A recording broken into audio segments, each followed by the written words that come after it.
Else realm diners. Hello, I'm Mark. And I'm Ruth. And welcome to the Else Realm Diner. It came from the swirling depths of the multiverse, a sentient cafe, a cosmic mystery, transporting its customers through all manner of realms. No one knows where the diner came from precisely. All we know is that it seeks interesting conversation, warm memories, and good banter. And on the menu today... Today we're going to be talking about the movies that got us into horror. So we're going to talk firstly about our gateway horror movies, the ones that we saw when we were kids, the movies that we found the most scary, and the impact that had on us, our favourite recent horror movies that we've seen, maybe some horror movies that we don't like that maybe are considered good, and also our guilty pleasure horror movies that are objectionably bad, but that we love. Exactly. And that's one of the beautiful things about these conversations is that it's going to be an opportunity to make the case possibly for some entertainment that other people don't necessarily enjoy, don't necessarily understand. And I know that in the past, we have had conversations, Ruth and I, where she's definitely turned my head in a direction that I didn't think it could go.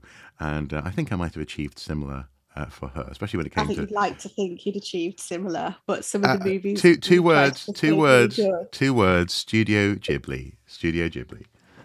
What's that? I like Studio Ghibli. Exactly, but you weren't sure if you would until we showed you. No, I like that, but that's wrong, man. That's totally wrong. So, hopefully, over the next hour or so, you'll join us on this conversation and we'll have an interesting, if not slightly entertaining, time.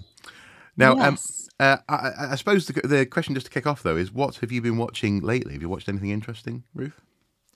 So, I watched two movies in the last few days. One of them was Zero Dark 30. Mm-hmm. With Jessica Chastain in, which I love. I think that's a great movie. I've seen it several times now, and I still think she's amazing in it. And I just think, I do love a movie about somebody's obsession. Yes. That kind of relentless pursuit of something. I find that a really compelling narrative. And so I really liked Zero Dark 30. But then I also watched a movie that I considered to be abysmal, which was Mirrors. Okay. With Keith Sutherland in. Have you seen that? Keith Sutherland. I have not seen it. I think I saw the cover though. You shared it with us just to point out how rubbish the film was in your opinion. Yeah, it was really bad. Mm-hmm. I was given it by a friend who was getting rid of some DVDs, and I was like, "Oh, I'll give it a go." I was just literally bored. I stopped it halfway through, which is unusual for me when watching a movie anyway. And had a conversation with her, and she was just saying that she thought it was really scary. And I was like, when does that happen? At what point? Have I got past that point yet? You should sit her down and just say, take me to the scary part. Here's the controller. Take me to the bit where there's some actual creepiness going on. I just need to feel something. I just have to feel something. Yeah. But yeah, she said she had nightmares about it. And I was like, no. There was a little bit at the end that made me jump, but overall it just was kind of non-cohesive for me. Mm-hmm. And then I looked it up on Rotten Tomatoes and it was 15%, and I was like, yes, I agree. Right. Yeah. So, what have you been? Well. Recently we watched together, did we not? A film that I've had an eye on for a while, namely Underwater. Oh yeah, loved it. Which I think was filmed in 2017, released in 2020, and was the last film produced by 20th Century Fox.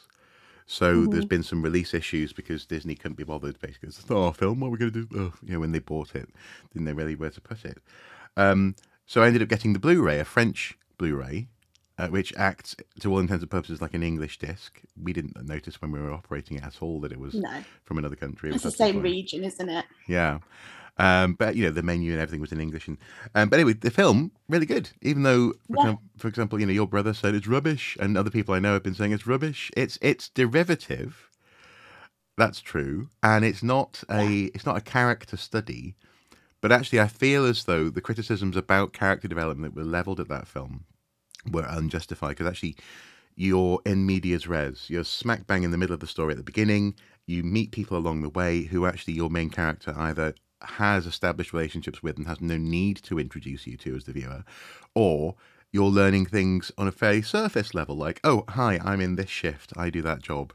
And then you learn by how they are in an emergency, who they are in terms of their character. So I feel as though the broad consensus, especially from some of the big film reviewers out there about lack of character development, was unfounded. It wasn't inaccurate. I don't think it mattered No. in the sense, because you've just plunged straight into a situation of terror, and the fact is that, and the characters don't really even necessarily know each other, do they? But you're just like struggling to like bind to people that are also alive in a similar situation. Yeah, and the situation for people at home being in 2050, people are on the bottom of the Mariana Trench in a drilling operation. There's been some sort of accident, and the living quarters start to implode with the pressure of the water outside.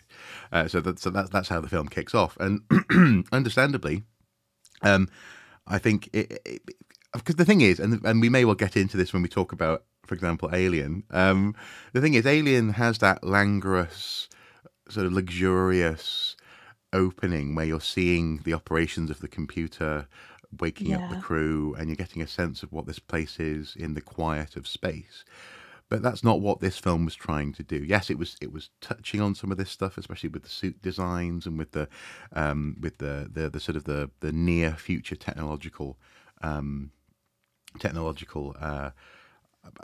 propositions that they were offering up in the art design. But it wasn't trying to be Alien, and I feel as though people were saying, this isn't Alien. And the thing is, if it had been like Alien, too much like Alien, then they'd be like, it's just ripping off Alien. So, but it was a homage, wasn't it? It was. Yes. There was definitely, even the way the titles came up, I was like, oh, this is really like Alien. Yeah. And in that sense, there was this kind of like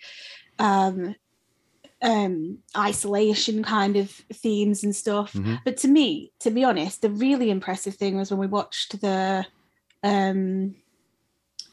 the extra features, and we were watching how they actually did the deep sea stuff. And I was just blown away, because like it was all filmed, wasn't it? Not underwater. It was all filmed, and they put the water in afterwards. Yes, it was all filmed dry for wet, and that meant that also they filled the space with smoke to sort of create an ambiance. They scanned the area using volumetric scanning and laser scanning to populate the space with and they had particles.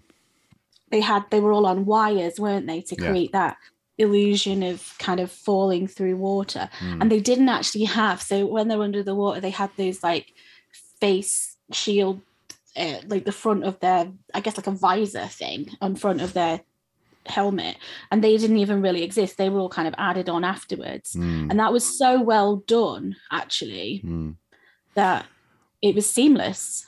It was so well done. I thought it was seamless. But also as well, it got over some of the issues that they were avoiding, issues that often come up in these sorts of genre films, where you have your cast inside a bubble of perspex that's then lit from the inside, so they can't see really outside because the light's bouncing off the perspex.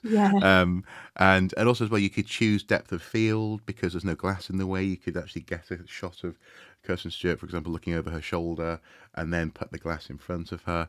It was a clever way of doing it. And so all in all, and this is, given that this is just the opening salvo, what did you watch recently? I suppose our little conversation here actually highlights why we figured we might as well record this stuff and put it out there, because we do enjoy talking about films. So gateway films, horror.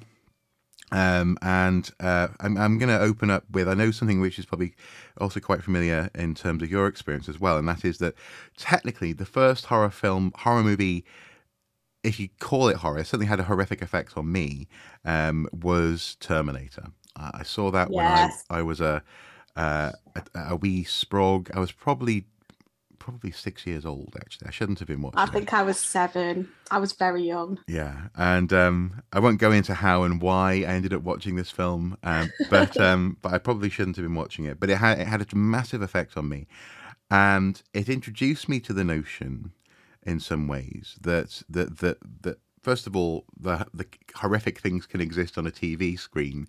And can follow you, as it were, into your dreams. So it's basically, it scarred me. I think it scarred me. But also, I really remember it's the scene when Arnie, in what looks now, when you look back, like an obvious prosthetic, he is tinkering with his eye or something, isn't he? He's taking an eye out because it's been damaged in his hotel room. And the skin peeling back, the sort of the manipulation of body parts, the blood splattering into the sink. It had this indelible mark left on me, and I feel as though well, we'll talk about this, but I'm not a horror hound. I don't go seeking that, but I appreciate it, and I appreciate the craft in particular that goes into making moments like that. But what did Terminator do to you? So for me, it was terrifying. Like, so that was the thing that I most remember, was this feeling of like being terrified by it. I mean, I remember loving the scene you're talking about, but the bit of that scene that particularly sticks in my mind is not the eyeball bit. It's the bit where he opens up his wrist, his like forearm, and he's pulling the mechanics. That bit was the bit that kind of was like to me. And I remember absolutely loving the love story between Sarah and Kyle, and we've spoken about this before, because I know you think it's not a true portrayal of love, whereas I'm like, it's romantic, it's wonderful. That sold me, basically. But from the horror element, no, you can defend yourself later, because fine. But the horror elements for it, I think, was the fact that the Terminator was unstoppable and relentless and pursued you. And I think the other thing was, in the pursuit of you, took away everybody around you. I think that was the horrifying moment, because it's like it gets her friend, doesn't it? It gets her mom. It's just used, and I think as well, the voice where it does the mum voice, that was like, no. Yeah. It's like, whoa, there's no way of getting away from it. But I think it was also a moment of absolute genius, because I feel as though it's such high fidelity, oddly enough, to have to basically have the machine acting like a dictaphone. It can copy. Well, a dictaphone that can then synthesize. It can copy a sound that it hears. Of course it can. Of course it blooming well can. But I don't think I would have thought, at least not on a first pass of writing that sort of story, of making a machine do that. But it's also such a cheap, in terms of the filmmaking, such a cheap gag to just have the actress's voice lip sync with your main actor, or with your monster. So in Terminator 2, for example, the T-1000 is doing it, and it is a cheap gag, but it's so effective, and it has that high fidelity creepiness, because it looks wrong. It shouldn't be, and yet you can hear someone being sort of sucked in like a siren. Okay, Mum, I'm going to be here. This is the phone number. Don't tell anyone, okay? Don't worry, darling, I won't. That kind of thing. It's just horrible. Yeah. On the note of the love story, though, I feel as though my only problem really is just the fact that it's such an intense relationship over a couple of nights, that I just don't fully buy it. I mean, I know in Terminator 2 you have John Connor saying, my mom says they loved enough for a lifetime. And but that that sort of bit isn't that. Nah, yeah. No, I appreciate that. That's like a bit twee, but I still think, like, I agree, it's short, but it's like, it's born of the moment. And in that sense, it's like they're clinging to each other, aren't they? In this terrifying, unstoppable force. They've trauma bonded. Yeah. That's what it is. They have trauma bonded. Now that stuff is serious. if you're gonna stab a therapist in the knee with a pen, it's going to be because of trauma bonding. Yes, exactly. Yeah. Yeah. Well, okay. So Terminator kind of kicked things off. It was a film that we possibly shouldn't have watched when we did in our respective life careers when it comes to watching films. But for me, oddly enough, one of the two of the first ones, and I just want to sort of briefly touch on these, I suppose, that really come to mind that had the effect. And I think this is the thing for me with horror films. It is the effect. And before I get into that, I should also say I really appreciate the fact that filmmakers are often told, when they're thinking about what should my first project be, what should I do? I'm just out of film school, or I'm trying to get a script together, get it made. They're often told, well, go and make a horror movie. Even if you want to do that big biopic about that historical figure, or even if you want to do the sweeping epic, Civil War film or something, or Vietnam or whatever. Yeah, go cut your teeth on a horror. Yeah, do a horror film, because the horror film, it's often relatively low budget, but often makes a big turnaround because everyone, especially at certain times of the year, wants to go into a dark room and be scared. It's a way of experimenting with editing and music and special effects that's designed to create a very specific effect, and if it's not working. So when you're making the film, you get a sense in previews, oh, is this working, is this not working? And you will know because you will feel it. Whereas with an epic biopic, you'd be like, is this character's life story arc coming through? Well, again, that's your second or third project. So I appreciate the fact that horror movies are often excellent for filmmakers to get their and experimental, their head around aren't they? In that sense, for that same reason, you're given the license and freedom to maybe take risks that bigger budget studio projects wouldn't give you the same opportunities. And because of that, sometimes they're terrible, but sometimes they're obviously genius as well. Absolutely, and it's an opportunity for that license, the lightning in a bottle type of scenario to come out of nowhere, like a lightning in the blue, and so. The effect, though, that aforementioned effect, for me as a kid was generated with two films that I don't think are classed as horror, but one of them would be the movie Labyrinth, and the other one would be the movie Flight of the Navigator. Oh, I love that film too. So Labyrinth. We could talk again. Hopefully, this is going to be a series of podcasts. We can talk about these films at greater length at later dates. But Labyrinth is strange, and it's odd, and it's a weird vision at times. It's nightmarish, where she's falling through the well, and there are hands grabbing her and talking to her, and there's all this. It's a bit paedophile creepy when you really think about it. It's a little bit with Jared and his sock sock bowls. His sock. Oh my god. I didn't know what you were talking about. His package, exactly. Turn back. So it has that sort of dreamlike quality, and especially there were two moments that just again they got under my skin. The first one was actually the opening of the film, in terms of when our heroine turns up in just outside the labyrinth, and we see Hoggle peeing into a pond. And seeing what was essentially a Muppet puppet. I think Jim Henson was the studio behind especially the Goblin puppets. Seeing that do such a bodily function felt really weird, really creepy, and it had that same sort of slightly voyeuristic thing of walking in on someone in the bathroom, or going into especially when you're a kid, and obviously. You weren't a boy, Ruth, but I was a boy. No, at one point I was a boy, and going into men's bathrooms as a boy can be really weird, because some men are very out there with whatever they've got, just standing, not trying to be private. I'm not saying that they expose themselves, but I don't know how comfortable I am with this information. No, but this is exactly my point. This is precisely my point. Sometimes you get that. They just don't care, basically, if you can get a glimpse. Other people are very civilized and very private, and it had that same moment of like, oh no, I can actually see this thing is peeing. Oh dear, where do I look? What do I do? How do I? So there's that just got, and that moment, it just exists in my head as a moment, and then obviously it's followed on by the wonderful worm on the brick going, I wouldn't go that way. If she'd gone that way, she'd gone straight to the castle. Just fantastic.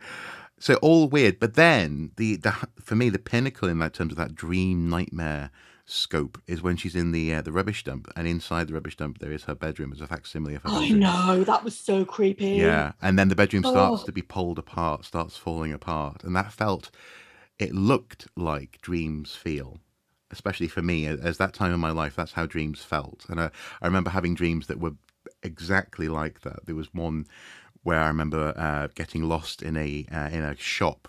I think I'd recently been lost in a shop, actually.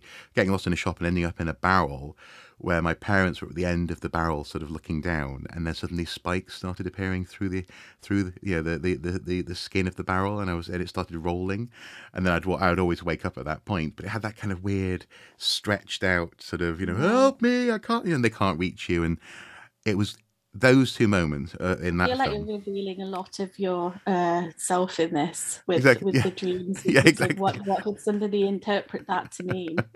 Like an Iron Maiden barrel. Exactly, yeah. What does that say about you? Yeah. What was happening? What was happening to me? That, and then, but also as well, in Flight of the Navigator, it's the opening where for David, he has just fallen into a ravine and climbed out again, but he's had that time displacement, and suddenly his house is no longer his house. He's running around, goes into his bedroom, but now it's this old guy's drawing room where he's reading the newspaper, and he's just completely, again, and maybe actually, I suppose the common element there is children pulled out of safe places and put into something dangerous. Maybe that's why it got under my skin, because I could relate to it. I could, what would it be like to go home and nothing of your life is there. Your parents have moved out, and all you did was go out, as far as you're concerned, for a quick walk into the woods. It's interesting as well, because you are finding bits of the films that are completely different to the ones that creep me out. So the one that in Labyrinth, that was the scene that made me, there was a couple where I was just like, oh my God, what would you actually do? Was the bit where she is running and she just goes on and loops back around on herself and nothing changes before she meets the worm. And I was just like, oh, that's like my worst nightmare. And then there's a bit where she's walking through later on and she's using lipstick to draw directions. Yeah. And the little creatures come up and they like rotate around the stones, so the lipstick directions are wrong. And I'm just like, no. And it's just, like, I don't like, I've been in a labyrinth before, like a hedge labyrinth, and I didn't like it. It was just like, I just need to be able to know where I'm going. Well, but I think, again, a little moment there is that what you've got there is the labyrinth itself is twisting verifiable truth, isn't it? Yeah. It's twisting your perception. So that was, I think, the thing that scared me was like the normal rules didn't work, that the strategies that you could apply logically in order to escape and get through and stuff were being broken, and that in itself was like, what do you do if the world doesn't obey the rules? Exactly. Yeah. Like, what? Why? No. Yeah. That was kind of what scared me, and I don't. You were talking about Flight of the Navigator, and it was reminding me forcefully of Daryl. Did you ever watch Daryl? No, I don't think so. No. Oh, that was interesting. He was like a robot boy, but it was that similar vein of like young kid in peril, people chasing after them. And yeah, I didn't find that, I have to say, I didn't find Flight of the Navigator scary, but I did watch it a lot with my brothers. It was a film I loved. Shall I tell you my gateway horrors? Well, just before you do, what I would say is Flight of the Navigator was also hilarious. Like, I used to love the creature. Yeah, and there was that little cute creature, pocket creature, that I was like, I want one of them. Yes. Why aren't they real? Exactly, yeah. So after that moment, the film was fine, but it hooked you in, or hooked me in. Sorry, hooked one in with that horrifying scenario, especially for a kid. Anyway, go ahead. Yeah, so as I was looking up the dates for this, I figured out my 3 great gateway horror movies that I've picked were all released in 1990, which I find quite strange. Maybe 1990 was the year to like influence me a little bit. So the first one was Arachnophobia. Okay, yeah. So I was terrified of spiders, and I I just like a monster movie, and this plays like a monster movie. You know, there's like an expert, they get killed. There's a formulaic kind of process that you go through. Nobody believes the person, the people are dying. Do you know what I mean? Like, it's a formulaic thing. So, but the spider bit killed me, and the bit that was the most, there were two bits that I specifically remember that I'm just grossed out about.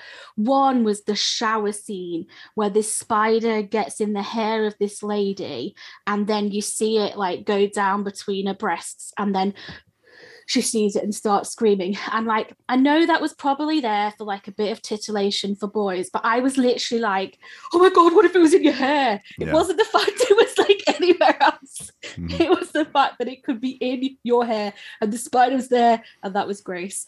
And then there's a bit on the table where they're trying to capture it, and the spider does this weird like sideways crab, like sideways dance thing where it's like, and it's like almost interacting with them. It can see them, which I'm like, spiders are nearly blind, but this spider's making eye contact, it's reacting to them. And then they put like a glass over it, and I was just like so scary. And that's not the scariest parts of the film.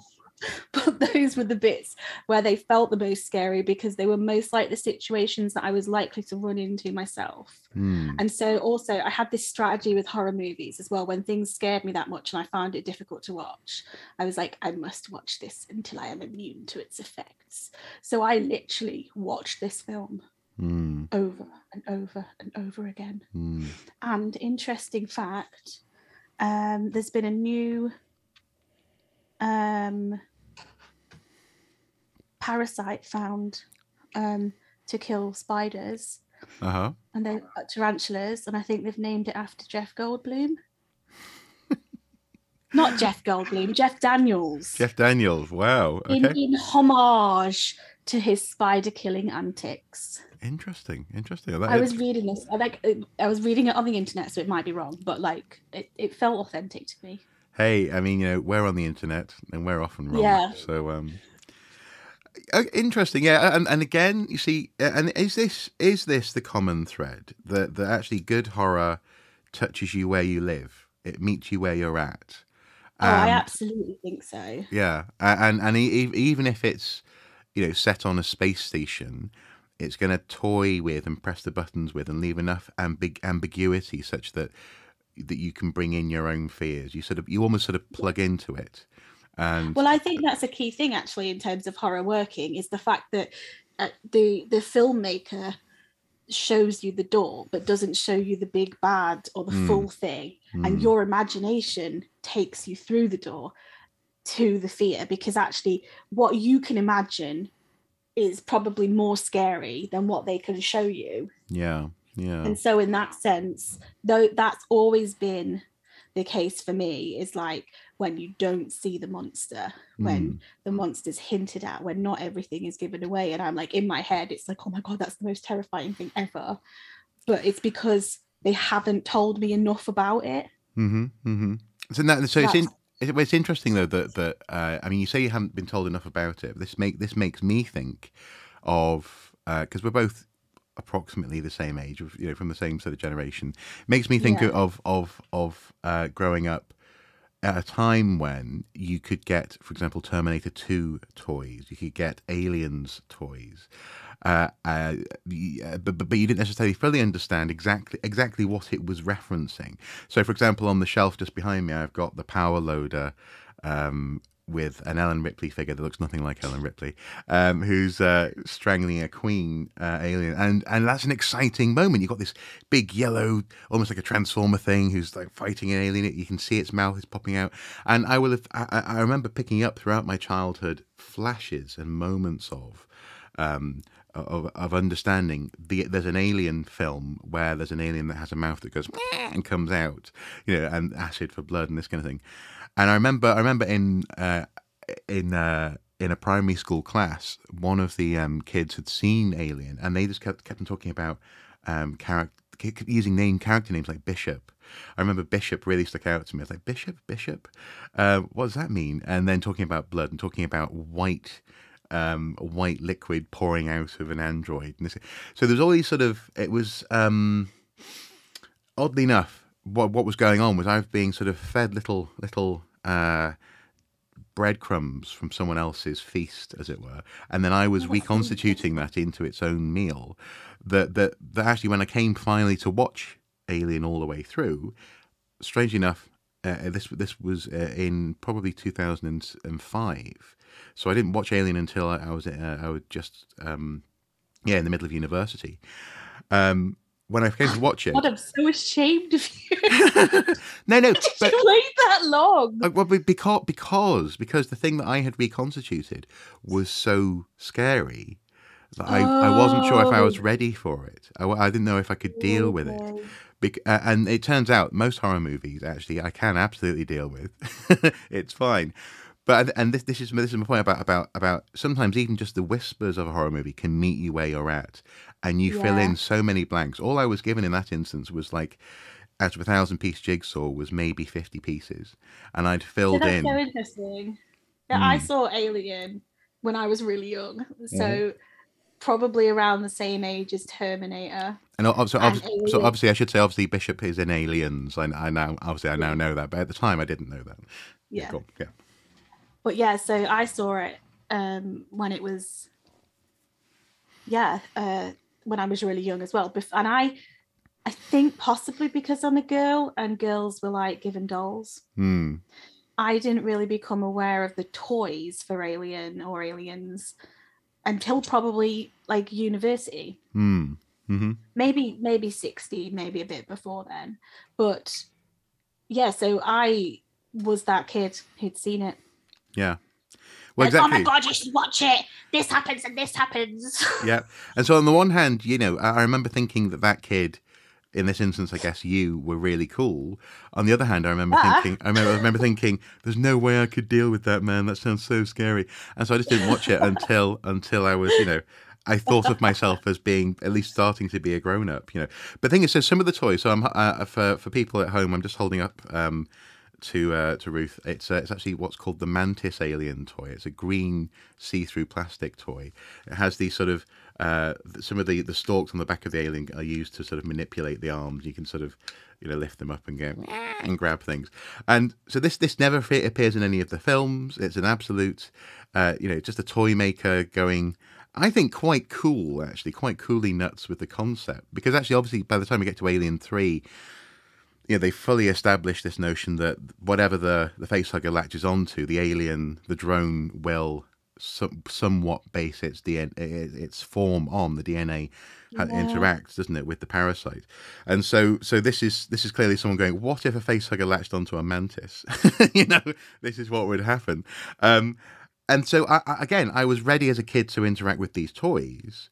But the jigsaw I had put together, the meal that I had reconstituted and repackaged for myself, was so much scarier than the films really ever could be. That by the time I came to watch, and this is where if someone ever asked me what's your favorite Alien film, I just can't choose between. Obviously, it's either one or two, and I can't choose. I just can't choose between the two, really, because Alien is like a. I've heard it described as, and I agree. It's like a haunted house movie. There's a slasher in a house, and it's going to get you. Aliens has that expansion, that sort of explosion of action and horror, and it probably is the best. It's probably the better movie experience. Yes, yeah.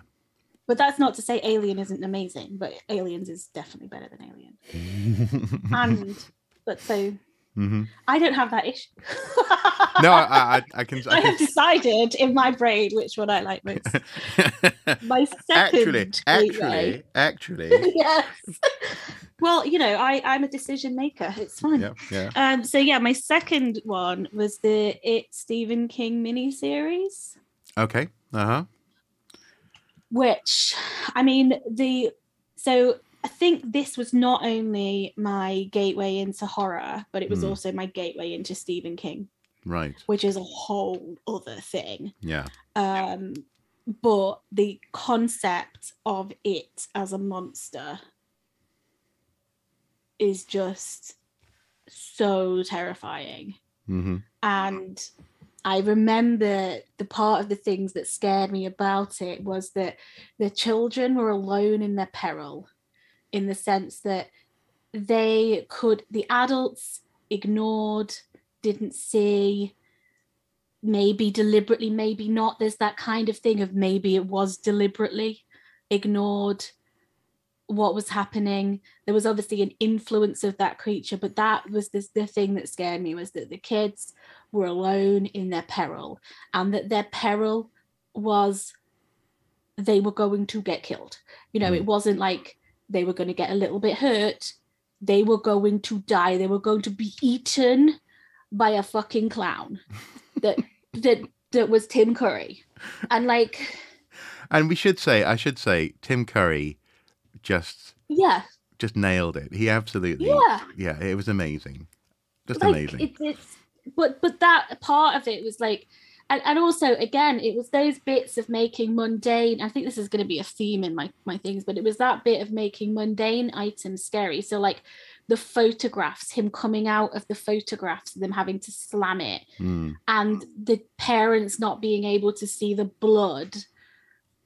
It was just no, because there was, in my head, at the time, adults will protect me. Yes. They will look after me. If I'm in danger, I go to an adult and they're safe. And then there's this monster that's the adults won't believe you, or they won't listen, or they won't see.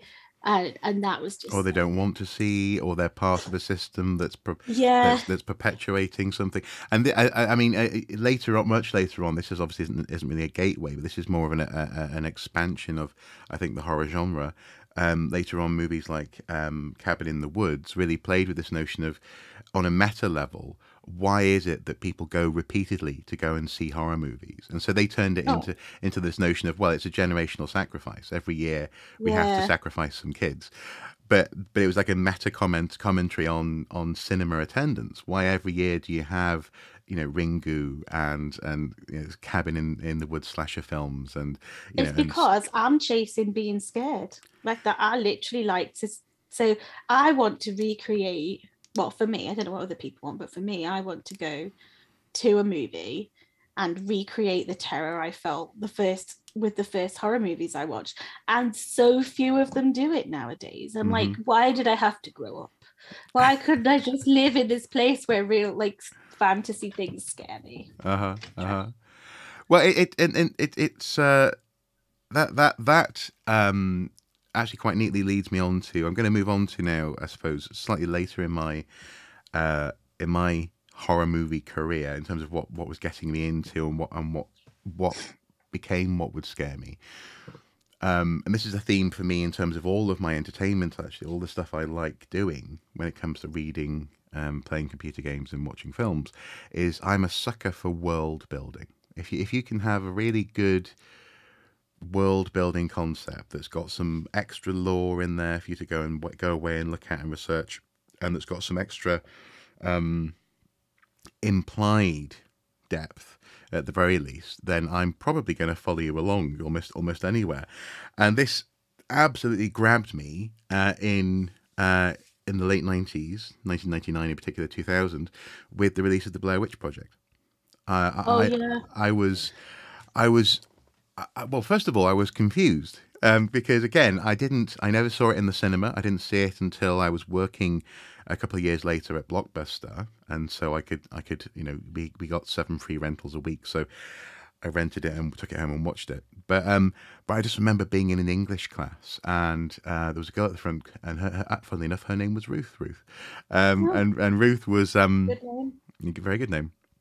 Ruth was just wide-eyed. She was just frantic, talking about this film that she'd been to see and how it was based on real footage. No. So it was real footage. It was real footage that had been edited together. Oh, right, yeah, the found footage thing. All this sort of stuff, the found footage element. And then she had a book that I later had to go and get called The Blair Witch Dossier. I think it's called The Blair Witch Files, which fills in so many of the blanks. It's got props that they've built seemingly just for this book. You've got the film canisters as they were recovered. You've got Heather's diary. You've got all this stuff. And it was put together like it's something that had actually happened.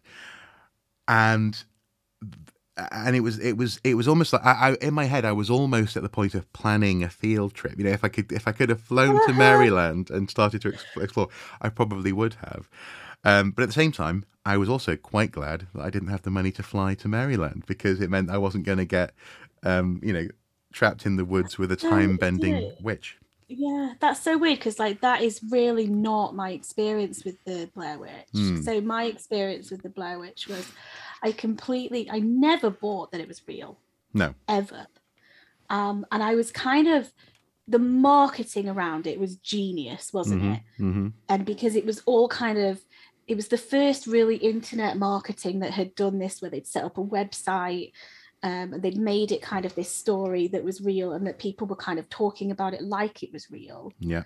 And I did enjoy it. Like, I'm not saying I didn't enjoy it, but it didn't capture me, if that makes sense. I think I just watched it, was kind of bored, and then it kind of ended very suddenly. And I know that's the point. Yeah.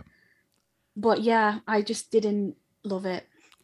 Well, and that is absolutely fine, and that's obviously why, and hopefully how, these conversations will continue, and were continuing in our private lives prior to us starting to record this stuff. But I mean, in terms of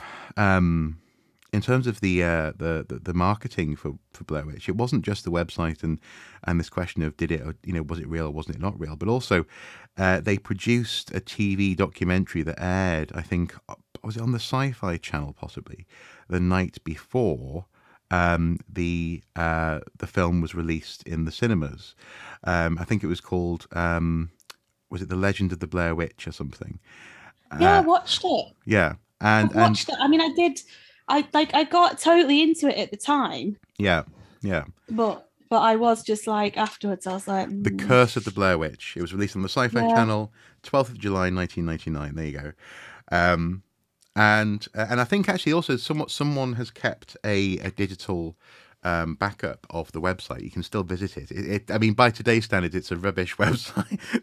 I remember visiting the website and kind of reading up about the Blair Witch, and like all the little, like, they were like wooden dolls, weren't they? Yeah.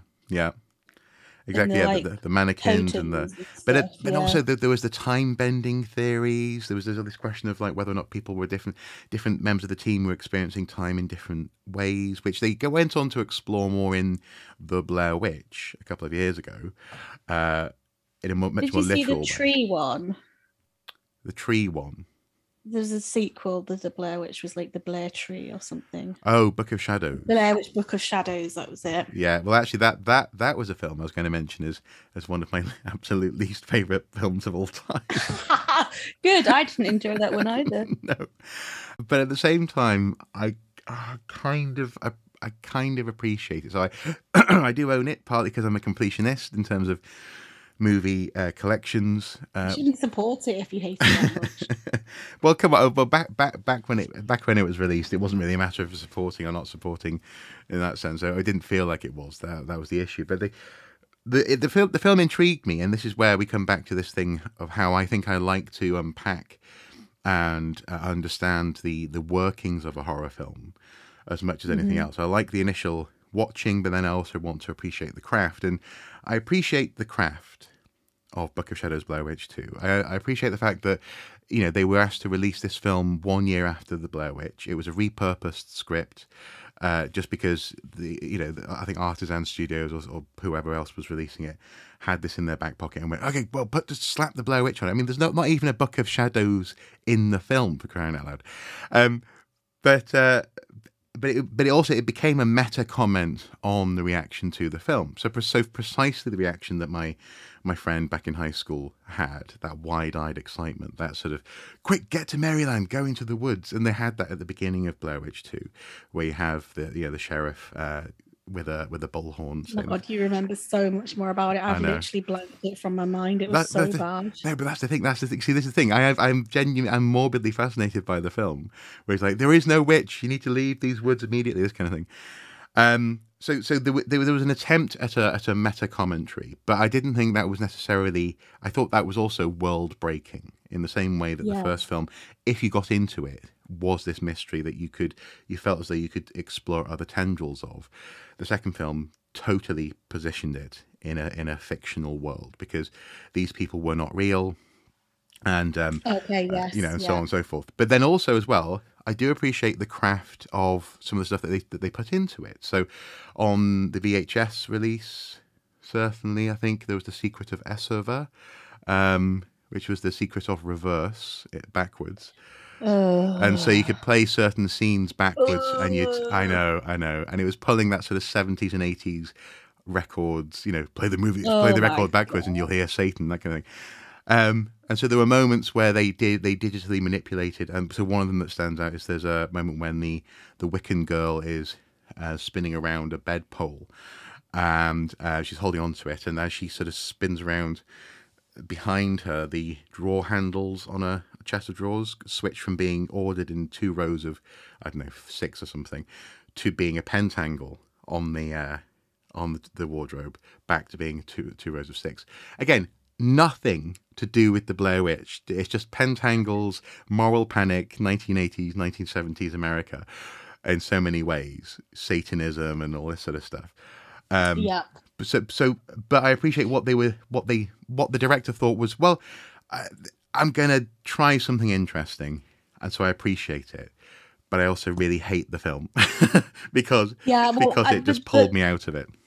Yeah, but this is the thing where I'm like, I kind of think that if the film, it's like, if the product, no matter what the intentions are, if the product is bad and adds nothing to your life,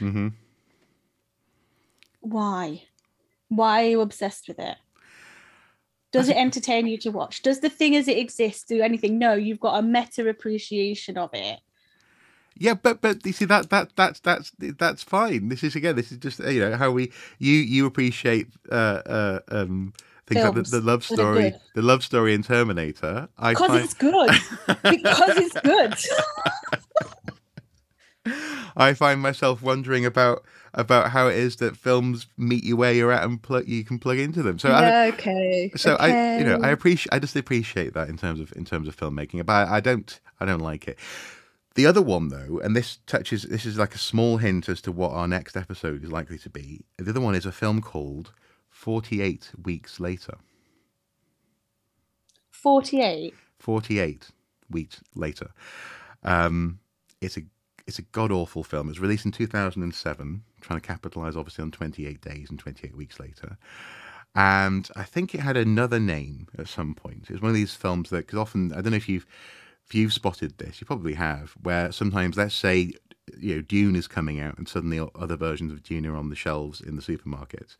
Oh yeah, because people want to watch them. Exactly. Well, they'll do similar things with other films, but they'll take really... Yeah. So when Lara Croft was about to come out in the cinema, the most recent Lara Croft, they released something... Oh, what was it called? It was The Curse of the Dragon Tomb or something.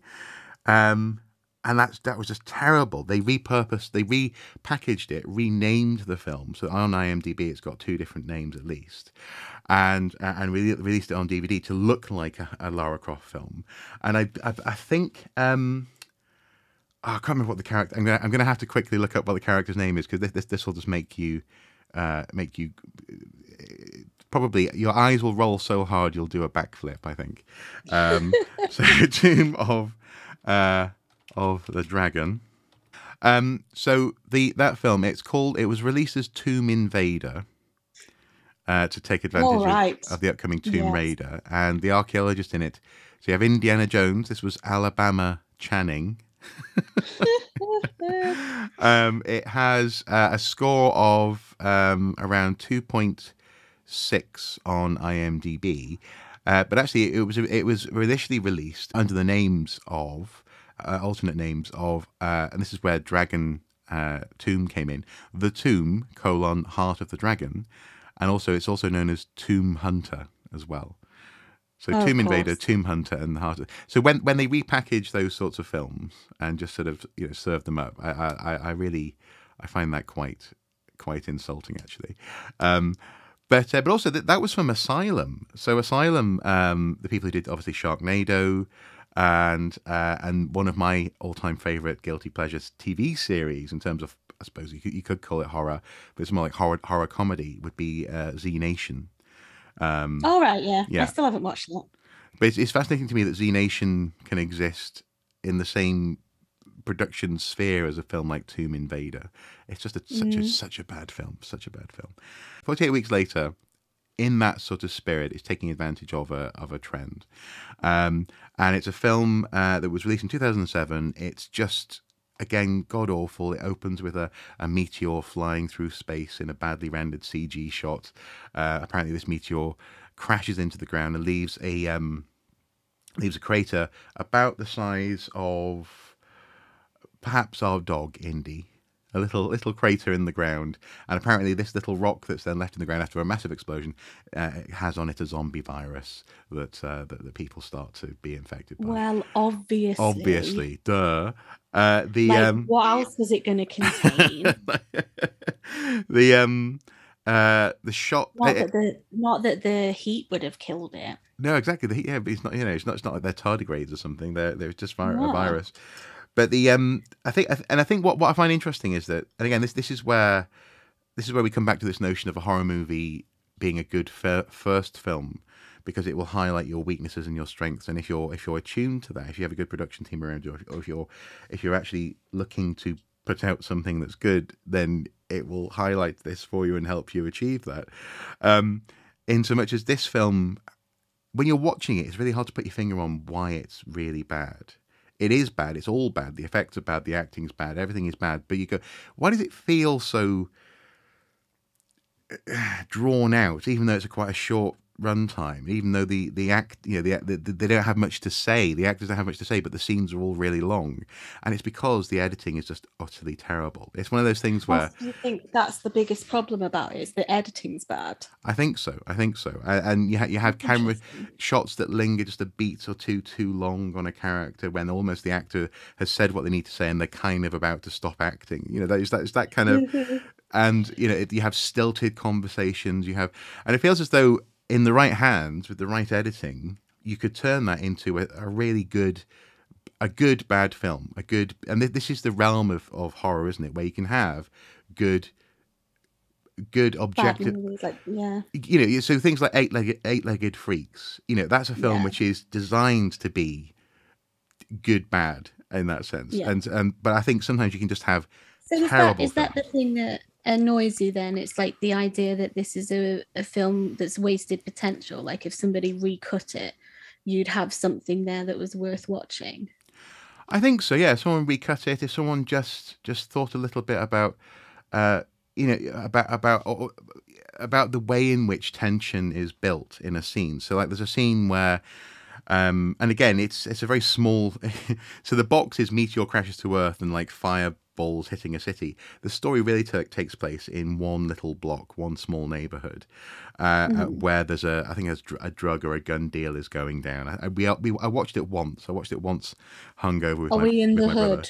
We're in the hood, exactly. We're in the hood, and zombies are invading. And there's this scene where it's clear that the two sides of this deal don't trust each other, but there's lots of, again, just drawn out kind of, I don't know, the sort of stuff that maybe in an anime might work, where you have these slightly elongated moments of tension. But when it's filmed, and when it's filmed with the music and the lighting that it's been given in this instance, it feels like it's just going on forever, even though no one's got anything to say. That sort of, as you say, wasted potential. I've heard it said that if any piece of art, frankly, makes you really, really passionately argue against it, then maybe it's got something going for it. And in this instance, I don't think I'm passionate against it. I'm just insulted by it. That's what I mean by it. It's a very mediocre film that's riding on the back of another franchise that leaves me just unimpressed. I didn't feel really anything watching it. I knew what I was meant to feel. I think that's what bugged me the most, was I knew exactly what they were trying to make me do and feel. It was not working. And so I think within the realm of horror, you have scope for that kind of problem, don't you? Where sometimes a bad horror film will be awful. and often it'll be a straight to DVD or now obviously straight to streaming kind of situation. And presumably, though, that must be good for production in so much as, especially these days, if you don't have to pay for a print run on DVDs, at the very least, you've got, as it were, content, inverted commas, for your streaming service. You can just chuck it on Amazon or something, and you can say, "Oh, we've got 5,000 films, exclusive." Exactly. Yeah, exactly. Yeah, exactly. Nobody else wants it. Oh God, yeah, exclusive. Yeah. So I wouldn't. I mean, oddly enough, actually, I made in my other capacities as an archaeologist, in my job, I actually made a bit of a review of Tomb Invader, and actually the main actor or actress, actor, she turned up in the comments and said, "Thank you for this. It was really funny." Like breaking down, and she actually ended up talking about how, on the one hand, it was a really awful experience because it was just such a bad movie, but also she loved the fact that you could seriously watch it and just go, what? Well, that's so nice she got in contact with you. It was nice. It was very nice. Yeah. It's quite interesting because you picked movies that you don't like that probably nobody's seen. Yeah. Whereas I picked objectionably good movies that I hate. Okay, yeah. So my first one is the Texas Chainsaw Massacre, the original 1974. Interesting. Because that's a film that lots of people do have an appreciation for. Yeah, well, all of my films are like that I picked. Like, because I thought that was the interesting thing. It was like, why don't I like it? Because I have good taste. Well, yeah, no, that's not what I was meaning. But like, I think sometimes when something doesn't speak to you, there's a conversation about what's going on there. So I find the guy in a wheelchair, who I can't remember his name, but I find the noises that come out of his auditory system, they grate like a cheese grater to the face. Like, they are just so vile to my being. Okay. Like, I was like, I needed him to shut up. And also, I find it just horrible to watch. Like, I find the scene where the grandfather is trying to hit her over the head with a mallet that's for killing cows, and they're all laughing around him, and he can't pick it up because he's too old and frail. I was just like, it wasn't scary in that sense. It's like a scary, horrible idea, but it didn't scare me. I just found it distasteful, and I think that's the way I felt about it all the way through. I was just like, it's just not nice. And I know in a sense no horror movie's nice, but they don't catch me as just being like horrible. I don't feel like I've got the right words, but they don't catch me as being horrible in a realistic sense. No. If that makes sense. So they sort of come across as just being maybe cruel or a bit just blunt or sort of exploitative in that sense. Is it that kind of because actually, again, I come at that film from the standpoint of it's astonishing how it was made. It was made, very much on a shoestring, and the actors were very seemingly almost dedicated. I mean, because at one point because they're filming in the Texas heat, the whole house just stank of rotting meat. Like, the whole thing was just, so I kind of appreciate their dedication. It's absolutely not, and I understand about its significance in terms of what it did. Like, for the first time in horror movies, and the fact that it was it took away the glamour of that kind of stalky serial killer that was kind of the de rigueur of the time. So I get all of that, but again, I think that's what makes it unpleasant to me. Like, I quite like the stylistic stalky horror movie when it's like it takes you away from gritty, grimy realness in a way. And because I felt that had this element of real, yes, it just felt unsavory. And I've watched it a few times because I keep thinking I'll like it the next time I watch it, and I don't. I still find that man's voice. Just so insulting on my ears, and like. So it's that's interesting because so in that sense you're happy and willing to embrace, presumably elements of gore and elements of psychological discomfort, but this feels it's more like almost like a physical irritation as opposed to a discomfort. Yeah, and I think I find that all the way through. I find the noises and the screaming, and they feel like they're insulting me. Yeah. Like not insulting as in like telling me off, but like insulting as in like agitating a wound, if that makes sense, picking at me. Okay. Yeah. So there are movies that can do that to you, but I suppose there also there's a middle ground, isn't there? There are those films that you always remember. There are those films that can just slap you in the face and you think, oh, I'm never going to get that 90 minutes back. But then there are films that are just films that you can return to that are just really, as it were, heartwarming, if that's the right phrase, in this genre. And so for me, for example, one of those films would be, I love returning to Dog Soldiers. Dog Soldiers, for me, is an excellent treat. It's not even a guilty pleasure. It's a little treat of a film. It was released in 2002, I think. It's a film made by actually a Geordie filmmaker. And he consistently makes films that are set in sort of the borders of England and Scotland. So he made Dog Soldiers, he made Centurion with Michael Fassbender. And there was a film where Scotland has been ravaged by a virus and it's been shut off from the rest of the island. And what was that film called? 2008 Doomsday. So he went from Dog Soldiers to Descent to this film called Doomsday, which is not very good. It's kind of like a weird mishmash of John Carpenter with a little bit of Jerry Bruckheimer. I've not seen Doomsday, I don't think. Although the name is familiar, but I don't think I've seen it. And with a touch of Michael Bay as well. And then he came back with Centurion. So he's got this obsession with that. The notion that between England and Scotland there's a no man's land that you can get lost in, and in this instance, the idea of a bunch of soldiers trekking through the wilderness, coming up against werewolves and having to fend them off in a cottage in a glen somewhere. It's just irresistible to me. I'm always up for putting. I liked it. We went to this. Me and a bunch of about 6 or 7, maybe even 8 people went to the cinema to see it. We sat in a long line, and I was the first to break out laughing, and then our whole group were just absolutely in hysterics, pissing ourselves laughing, and we were the only people in the cinema that were laughing, and I think everyone else was getting annoyed with us, but it was so funny. But I don't think other people got it. Okay.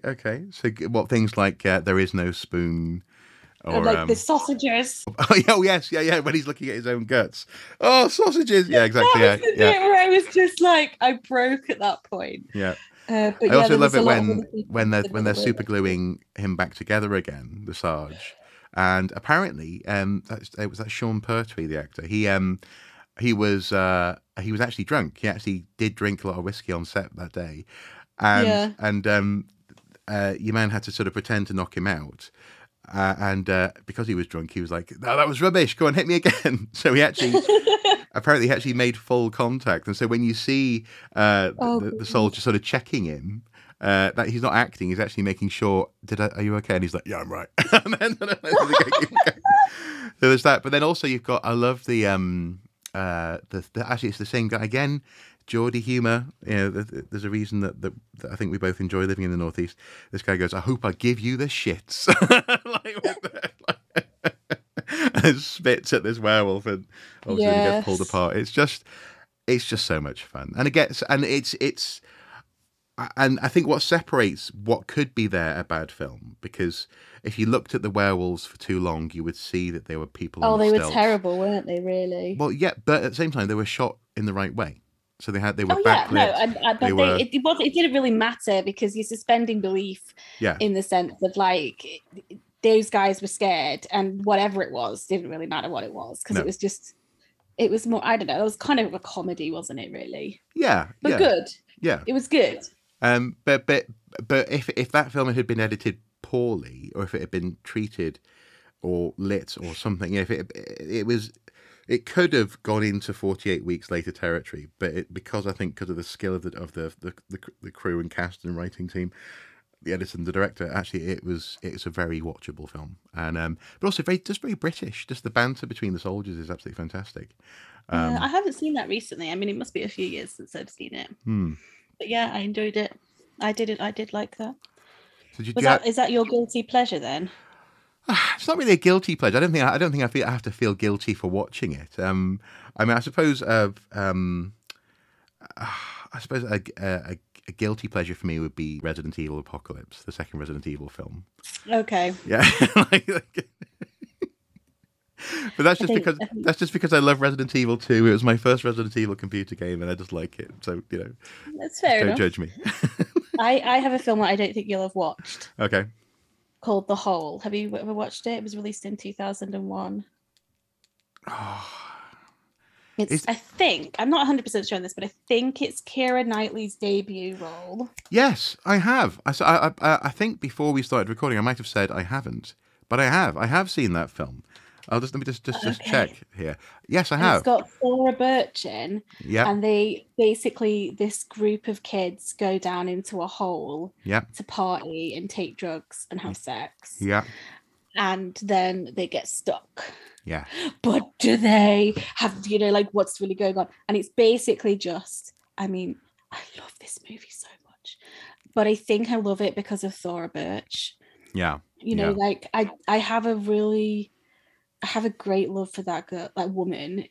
She was like amazing in Hocus Pocus. Mm-hmm. And then I loved her in Ghost World. Me and my best friend were like obsessed with Ghost World when we were first at uni. Mm-hmm. And we were like, I was the Thora Birch version and she was the Scarlett Johansson, and we were like this that was us.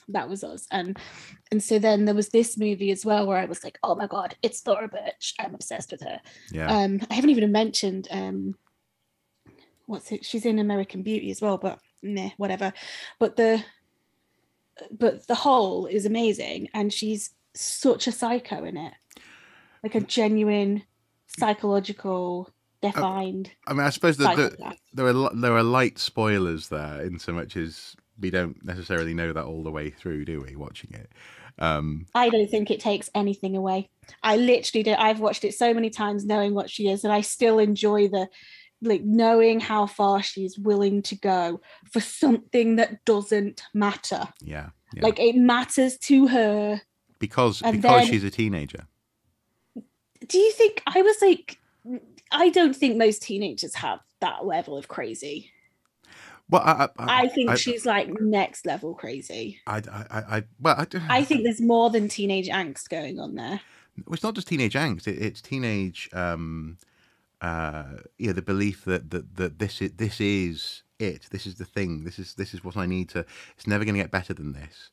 I need to go for this now. That whole thing as well, like the bit where he and spoilers, whatever. But it's released in 2001. We have like legitimately grounds to not worry about people not having seen this now. Yeah. But like when he dies at the end, she's like, we were perfect in that moment, and we would never do that again. And I was just like, but that's my point. That's exactly what I'm getting at. Crazy. No, you are so crazy, but I loved it. But that's exactly it. There's this idea that somehow, and it's also something actually. Again, this is if we go back to Cabin in the Woods and broader notions of the way, especially teenage Americana is sold to us. This idea that actually spring break, high school, all this stuff is the pinnacle of your life, unless you go on. And everything else from that's downhill. Exactly, exactly. And in this instance, this is accomplish anything of meaning after 18. Precisely. So this is it's British teens in a private school in Britain, which I think gives it its own interesting little texture, actually. Yeah. And they find themselves in a bomb shelter. And Thora Birch's British accent's really good. Yeah. It's genuinely good. But I think it's that intensity that comes out of this notion of things like seeking the perfect love, and it's also actually it's very similar to what lots of people get wrapped up in with when it comes to wedding days, isn't it? This idea of this is my God, day. This is my perfect day. And this is my day. Exactly. You will do everything I want, even if it's ridiculous. Exactly. For one day. So really, is the whole about a bridezilla? Is that? You could compare the crazy levels on those two. I don't know. I just really love as well. Or a groomzilla. Yeah.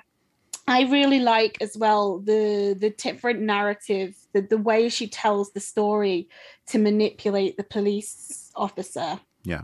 That to me is just so beautifully done, and presents herself as this victim of this terrible thing. And that as she's telling you this story, she's, revealing bits of herself. And like, oh yeah. And I like the fact it's like, Keira Knightley's demise in that is truly horrific. Yeah. And you wouldn't wish that on your friend, but yet she was willing to have that happen to her friend. Yeah. I think I agree. And I do remember that film coming out. And again, I think I go back to that so regularly, it's embarrassing. Like, no, but is this also what I suppose what we were talking about earlier, whereby actually what they present you with is this it's a moment in time. It is something that you are connecting with, and that you seek. Well, you were saying that you seek out a certain feeling, but also in that sense you keep on seeking out a certain scenario as well by going back into that space with them. But also this was another 2001 film. So this was roughly when I must have watched this again when I was working in Blockbuster. Must have picked it up in my it's one of my free to watch films. But what's interesting though is that and this is what's also interesting whenever I go to watch something on streaming, my lovely wife, we shall call her Mrs. Soup. Mrs. Soup is she often says, "Can we watch something? Let's watch something. That's light and fun." So I'll go. Let's watch this, thinking it's light and fun, but actually it's a horror film. And so I think you need to stick to Studio Ghibli and Disney. Exactly. Well, yeah, less so Disney, but no. Actually, no. Then again, there's some really good, Moana and Tangled. Anyway, the point is though is that I don't think I'm desensitized to it, but I think what I love and what I enjoy. For example, I find, zombie apocalypse films and TV series interesting because they're actually it's not about the monster, it's about the people's reaction to the monster. Yes, I think I went through an absolute obsession with zombie movies, and I think that's something that we should talk about in a later episode. Yeah. Because I think it's such a vast topic, but I went through that same. I mean, I'm not in that phase right now, but I went through a total obsession with zombie movies, and it was all about the people's reaction and exploring how they dealt with the trauma, and that was the interest. And also I loved it as well when they had when they were making like allegorical comments about society and the nature of crowds and the dumbness of like mass crowd people, that kind of stuff's really interesting to me. Now I should say Resident Evil Apocalypse does not fall into that category for me.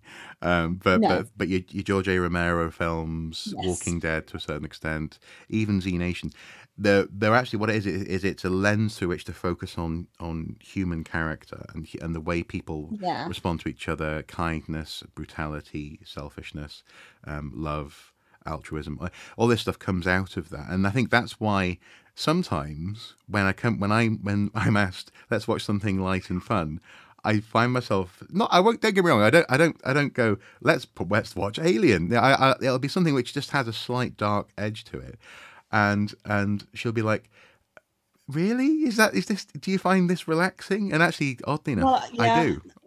I relax to gore, violence and horror. But yet you don't like the Hostel films though. No, I don't like torture horror. Although I did watch Martyrs and I did like that. I don't know why that didn't really. Maybe it was because I knew what was going to happen. Maybe, but I didn't. Do you know the ending of that? No. Okay, do you want me to tell you the ending of that? Okay, spoiler alert. So at the end of it, she has all her skin removed. She's like flayed. Oh, blimey. Yeah. So I knew that was the ending, and it is still disturbing, but and she is basically tortured into enlightenment, which is just a kind of weird concept in and of itself. But I didn't find that as horrendous because like I just find the hostel and like the driller killer and all this, you like focus on this moment of just pain of the person, whereas I'm like, I like horror, like I like kind of style, I like Tarantino gore, you know, and violence, where there's a kind of stylized moment to it, and I kind of like it when that's not the focus, that's just part of the storytelling. So I don't really like the torture stuff. Yeah, so the gore is in that sense, it's part of it's having a dramatic effect as opposed to having a shocking effect. And this is where films like, for example, Paranormal Activity, I went to see that in the cinema when it was released. I was living in York at the time, and I came away from it very annoyed, actually, because I felt as though the film had physiologically manipulated me into jumping by using loud noises, bangs and scares. And it's almost like sometimes a torture porn film, so-called, they are there because they know that you are watching through the lens. You know what I mean? They're there to shock you, the audience. So the violence isn't necessarily being enacted upon characters for character reasons. It's exploitation cinema. It's there because it's wanting. And so I felt as though the first Paranormal Activity was just there just to go bang, you know, and you go, whoa, and of course you go, whoa, because someone's just gone bang in the dark room. There was some aspects of the film I think that were quite effective. The sped up footage of the possessed lady sort of watching her husband in bed, that was kind of cool. But I feel as though throughout this conversation we've touched in a light way on much deeper topics and conversations that we can have in the future. Well, I do want to talk about, before we go though, the films that scared us most. Ringu from '98, which you've seen, haven't you? Yes, I have, yes. Yeah. So when I watched that, I was working in the video shop, which is not the same company that you worked for. No. And I took that home. Didn't know what it was, just got told to watch it. So, you know, you watch things when you work in a video shop, don't you? Because then you can talk about them with people. So took it home, didn't really know what it was staying up late because I was like 18 or something, probably 18. Put it on and watched it all the way through. And the TV went from being this benign, entertaining device in my bedroom to being this thing of absolute horror. And I was like, could not sleep in the room with that TV. Okay. Yeah. I was like, this must leave. Yeah. Now. Because something could suddenly crawl out of that. Yes, because it's no longer behind a glass screen or a plastic screen. It is like literally. It's a portal. Yes. Yeah. And that was too much for my fragile little mind. Well, and that's interesting because for me, some of the best, especially the best computer game experiences will acknowledge the screen as part of the experience. So very, very quickly, for example, when I'm playing Metroid Prime, for example, the fact that the screen is the visor for your character, and sometimes you'll see a reflection of Samus's eyes on the inside of the visor when a bright light flashes outside the visor, is a really clever use of that portal as your it's not fourth wall breaking, it's fourth wall embracing, I think. Yes. And so Ringu achieves that. On a similar note, before you go on to your second one, I would say White Noise. Interesting. White Noise. I thought that was really crap. But and that's the thing. It's funny. It is not a great film. I don't often return to it, not least because actually it was clearly a film that was written around a gimmick. So a writer went, oh, there's white noise, and voice anomalies in the static that ghost hunters use and posit might be the spirits of the dead. And White Noise 2. Oh my God. You're making me look like a movie noob here, where like I don't watch movies. I do watch movies. No. There are loads of films. There are loads of films that you've seen that I haven't seen. But Right Noise 2, starring Nathan Fillion, was released. I think that was straight to DVD. I think I got that from the pound shop one time, and that's awful. Again, it's got some jump scares in it, just because. So it's manipulative. But the White Noise, the first one, Michael Keaton, etc. Really got to me because of that technological aspect, and because, again, if your TV was on static, you could maybe see a shadow of a hand or a body or a face or something in the, and that's also it suddenly makes the mundane and the things that are in your house suddenly not be benign objects. They're suddenly objects that are like ways that nasty things can come through. Well, and actually, I remember watching an episode of Doctor Who with Mrs. Soup one time. We were at our goddaughter's house. I think we were babysitting, and in this episode, the whole premise was that dimensions were being played with, two-dimensional things could sort of seep under doors and out of TV screens. So if you saw a picture of something, it could come out and follow you. So very similar to Ringu. So that embracing of the fourth wall can be incredibly powerful. Okay, what's your second one? So my second one's probably a bit surprising, but it's a film called Orphan that was released in 2009. Have you seen that? No. Oh, yes. Yes, I have. Sorry, yes. I keep on... I keep on surprising myself. Pulling movies that you don't think about out of your head. Yeah. So Orphan was set up, wasn't it, as there was this child killer, and I was sitting there thinking it's going to be paranormal, blah blah blah, everything, and I was totally happy in the world of paranormal, some sort of demonic possession of this child. But no, the child was just a gross old woman, and I was like, oh, the fact that it was just such a mundane, real, just a woman. But again, it means that any girl you see could just be yeah. But yeah, and it was she was really strange all the way through. But this is why I was like, this is going to be a paranormal movie, or that she, and no, it wasn't. She was just an old lady that was pretending to be a child because she just happened to be able to look like a child. And I cannot explain to you when that was revealed. I was just like, oh, and I shivered, visceral shivering and disgust about how horrible that was. And I found that really effective. Yeah. Yes. And actually, I suppose on a similar note, but also drawing on aspects of what we briefly touched on with regards to Terminator, for me, a film that again initially really scared me, but now I really appreciate it as a structure, and I appreciate it as a story, would be Stigmata. Oh yes. So it's a one of those sort of religious movies, which is drawing on broader Catholicism, a little bit like The Omen as well. Yeah. And actually, with The Omen, I like for very similar reasons, but actually The Omen I like. Stigmata scared me. Is what I mean. Okay, that's interesting. And I think it's because of, this is where the Terminator connection is. It had the voice changing aspects. So you had the woman who's got this old man's voice. She's possessed by the spirit of a priest, and he keeps on scrawling text from a forbidden gospel on the wall, and there's all this sort of stuff going on. Oh yes, because it's the Jesus gospel, isn't it? Exactly. Yeah.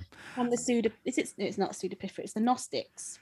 I think it's one of the Gnostics. Yeah, it's meant to be one of the Gnostics. But I'm pretty sure there's a Gnostic one. But it was effective because it drew on fairly obvious and slightly manipulative horror, in so much as there was lots of light flashing and loud noises and water reversing in terms of going up instead of down, all this sort of stuff. So there's some of those camera tricks going on, but in particular there was that sort of, and for me this is probably more effective in terms of body horror, is when you do have that notion of possession, or as you say, when a girl is actually an old lady, you can't trust what you're looking at, and or when the thing. So in Stigmata, when the possessed or the thing possessing her starts sort of slicing up her arm a little bit. I mean, it's not gory, but it's very effective because you're just like, oh my God, he doesn't have to respect this vessel that he's within. He can just shred it. Again, what I like about those movies like The Exorcist and Stigmata and The Omen is also that they're drawing on long established Catholic law. Yeah. LORE, not Yeah. LAW. No. Because they and to me that's an element that's quite interesting. So I was raised Catholic, and so it's almost like taboo. It was. The Exorcist was banned. Yeah. I remember having a conversation with my dad about, The Exorcist was too powerful a movie, so it was banned by the Catholic Church and stuff. But I think as well, like drawing on something that so many people genuinely believe in to make a horror movie, I think is something that's an interesting and scary world kind of. I find that quite interesting.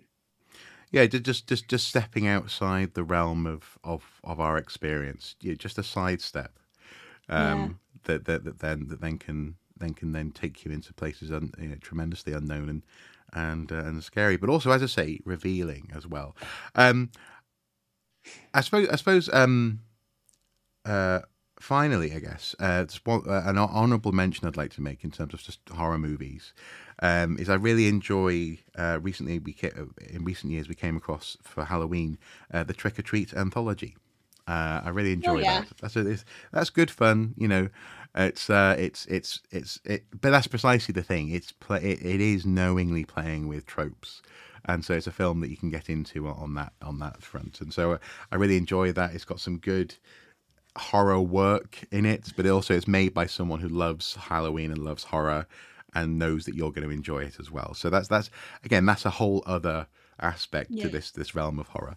But do you think all of this is the reason why this is a good way to, as it were, open this podcast in terms of episodes, and also just to introduce a little bit of ourselves to people listening, is that actually there's so many aspects to horror that people can on some level hopefully appreciate some aspect of horror.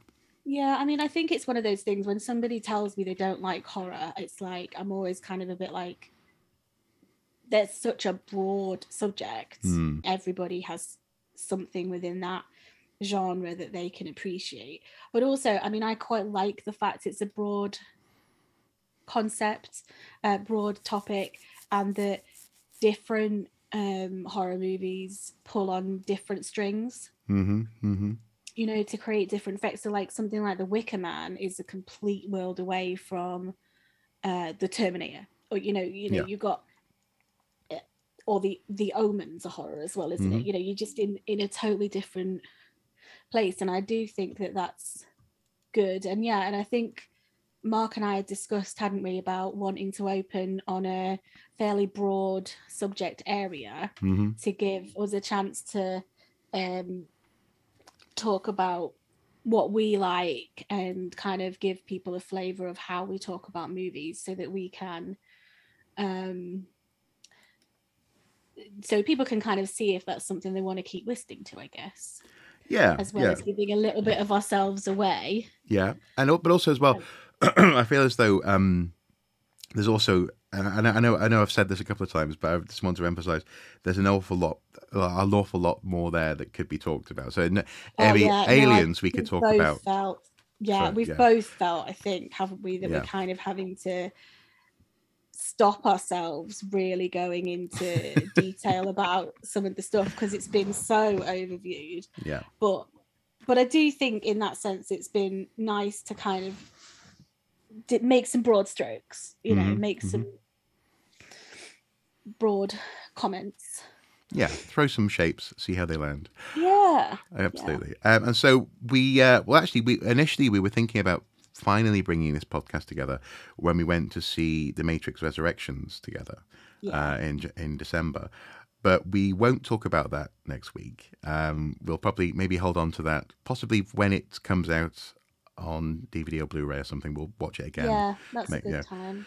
Because there's lots to talk about in that film, and lots to talk about how it relates to the other films that we both found interesting. But next episode, we're going to talk about a slight sidestep from this broader topic of horror. We're going to be looking at a particular horror franchise, not 48 weeks later, but rather 28 days and 28 weeks later, and what they did and how they did it. Because I think there's lots to unpack there. I think a little brief preview would be to say, I think as you were saying, it kind of made zombies cool again. It's, or the infected cool again. It really brought them to life, didn't it? As a horror monster, horror possibility. Yeah. And then for me, I was really drawn in by and again, often I think this is how I can bear to watch a horror film. Actually, is how it's made. So in this instance, I was really drawn in by the fact that Danny Boyle was using digital cameras to emulate sort of the urban environment, CCTV, and consumer grade cameras to give you that sort of raw, grainy edge to the film, which then followed up by the second film is an interesting follow-up and has its own voice, I'd say. I would agree. Yeah. But anyway, we're not talking about it. Yeah, we don't want to spoil that episode now. But yeah, you can look forward to that in the next episode of the Else Realm Diner. Thank you guys for listening. If you have any thoughts or comments, please do get in touch with us on the socials, Ruth. Okay, so we're on Instagram. Our handle is the Else Realm Diner.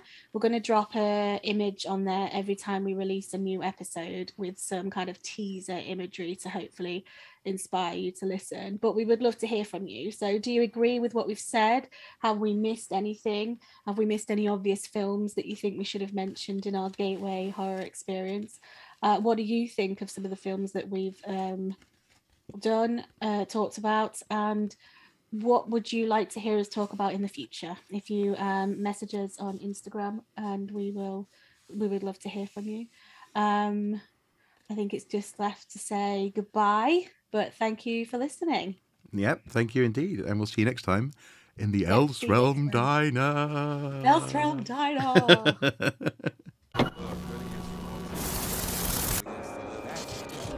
Else Realm Diner. More than anything else in her life, she wants to see Paris.